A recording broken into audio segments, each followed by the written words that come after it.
I want to ask you a question. Are you tired of hearing the voice of and seeing the likeness of Obama on television in your living room, on news clips, magazines, new articles?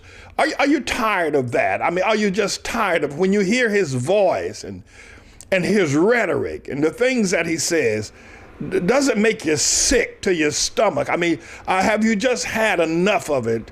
And by the way, let me just clear something up here. Anyone who says yes to this, don't let these people out here call you racist or call you a hater, because it sickens you to see him. His very presence, to hear his voice is sickening, because there are people out there who do just the opposite. There are old women who have orgasms when they see him. There are people who dream about having sexual intercourse, both straight and gay, who fantasize about Obama. And we all know it's true. We all know it's true. Well, you wouldn't call them racist, whether they're white or black, that fantasize about Obama, or those that love to see him, that they see him on television, they just stop. And then you got people like Al Sharpton, who has down to the size of a toothpick. This man used to be a 300-pound balloon, and now he weighs less than 90 pounds. And 30 of those 90 pounds are because of the size of his head and his nose and lips. And people still have fantasies about these men. Are you tired of seeing Obama, hearing Obama? Don't let anybody call you a racist. And let me use my pastoral authority here. Anyone who feels that they are ashamed to put on their bumper sticker or on their desk or on their jacket or sew someplace that I'm sick and tired of seeing Obama on television and hearing his voice, because you're afraid of somebody will call you a racist. I want to tell all those people that would call you a racist, I want to use my pastoral authority and tell them to go to hell. That's right, I can do that. Hell is a place, and that's where they're going to go. St. Peter will send you there with St. James David Manning. Anybody who opposes your truth about Obama, I'm going to tell them to go to hell. But now, having said that, I am sick. Every time I hear his voice, I want to vomit. Every time I see his likeness, I want to do something that can relieve me, my eyes, of the pain of such a hypocrite. And let me tell you why I feel that way. Because this man is, first of all, the son of Satan. When I see him, it's like looking not at his face, his facial features. My eyes see beyond that. I see I see someone who is evil through and through. Think of the worst horror movie you have seen and the makeup they put on people to make them look hideous. Well, that's what I see in Obama. And when I see people cheering this hideous character, it makes me sick. When I hear his voice, I have to think about this for a while, but I got to tell you, people must have thought the same thing about Hitler. And when I see the image of Hitler on television now, or hear his voice, I'm torn between which voice do I loathe the most. And I think I'm ready to cast my vote and say I loathe the voice and the hideous sight of Obama more than I do Hitler. I mean, I think that I'm clear about that. But let me just share one further thing about this matter of seeing Obama. People call him president. You've noticed for 5 years now I've never done it, and I never will, not under threat of death. But I'm sick of hearing people refer to him as President Obama. And I'm sick of hearing him talking about my cabinet and my Secretary of State and my this and my Homeland Security and my that. I'm sick to my stomach of hearing him say that. But, you know, I would prefer that we get the opportunity to balance this thing out, where we can then finally call him Prisoner Obama. That's right. We need to be able to refer to him no longer as president, but Prisoner Obama. And I'm going to go ahead now, the authority of God invested in me. And anybody don't like this, what I'm saying, I can go to hell. But I'm going to go ahead and say now, you have the authority to not refer to him as president.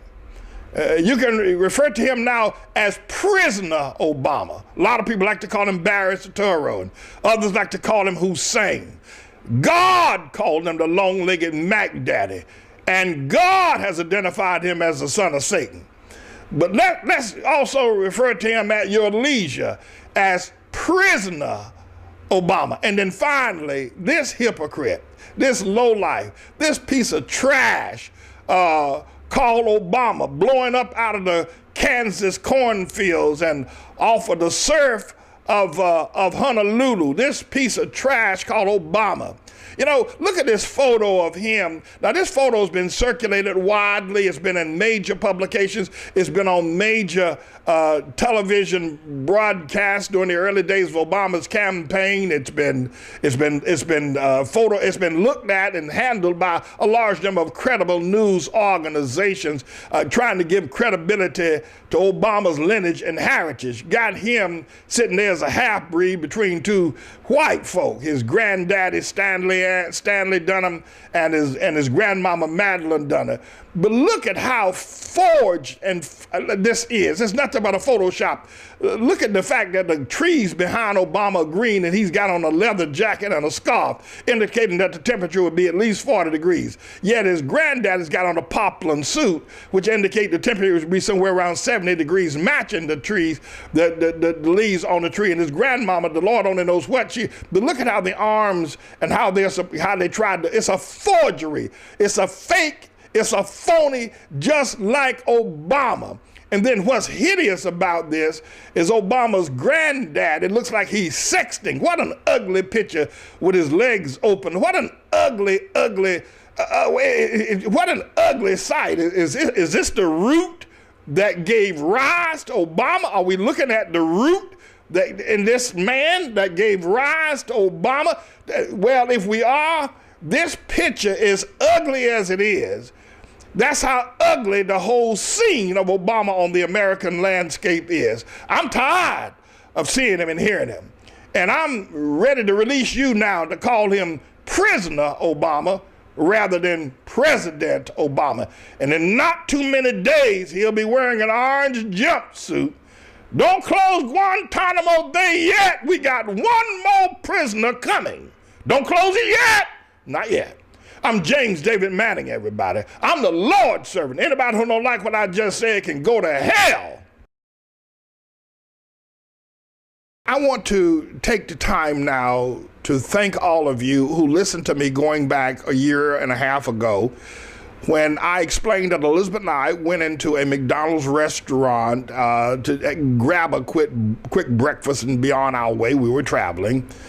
And this McDonald's was in perhaps the poorer part of town, and it was about 10 o'clock. They were closing down the breakfast schedule, and we ordered, I don't know, Egg McMuffin and some tea or something, and this woman came in with 3 little children. They were all ruddy and dirty, and it looked like stair steps 1 through 3. And she went up to the counter, she ordered 1 Egg McMuffin, and she took it back to the table, and they all sat down at a table for 4 there in that McDonald's restaurant. And I really wasn't paying very much attention to her until I noticed that she was dividing up that 1 Egg McMuffin with 3 children, and she ate nothing herself. Well, it caught my attention and pretty much spoiled my appetite as well. I got up. I didn't do anything. Also, concurrently, the police were arresting several drug dealers outside of the restaurant. They had them, lying on the ground face down, going through their pockets and their sneakers and their socks, handcuffed and coming up with small bits of drugs. So all of that was going on. And you had some addicts sitting in the McDonald's that morning.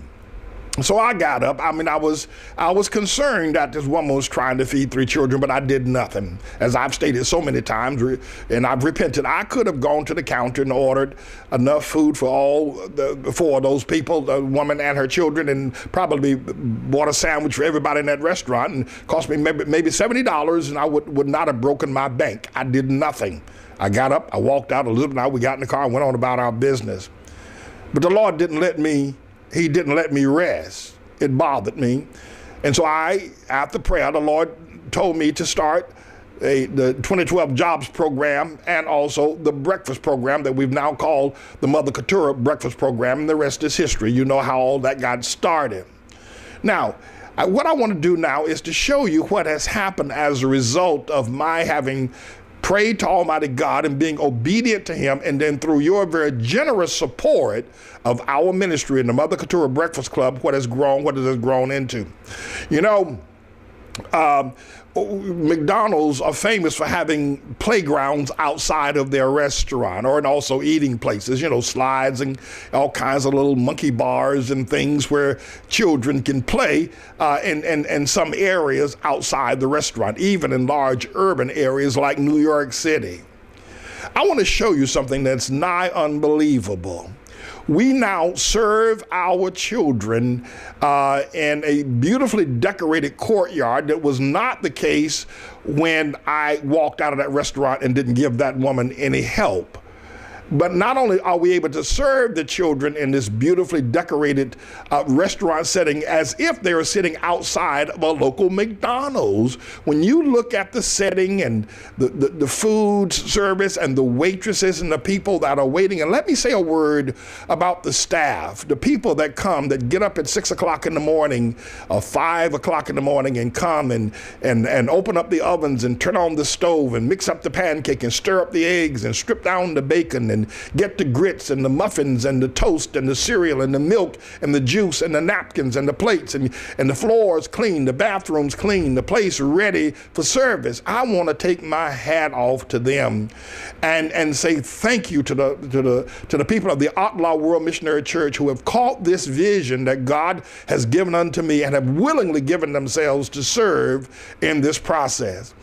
But I also want to show you now, not only are they being fed in a place that would look like it's outside of a McDonald's restaurant, but look at now the amusement area, because once we serve the breakfast, we put the tables away, we put the chairs away, and then we set up an amusement area so the children can have water slides and small wading pools, and the little babies can run around and laugh and play and just have just a great time. And because it's on the west side of our church in the courtyard, we have a gate there and a fence that keeps the people and the riffraff from the street from coming in. The children are protected. The place is clean and safe. We've got safety monitors. We've got people watching over the well-being of the children. Look at what God's turned our church courtyard. I mean, for a little bit, you would think you were at a McDonald's restaurant, except for the fact that the food is much better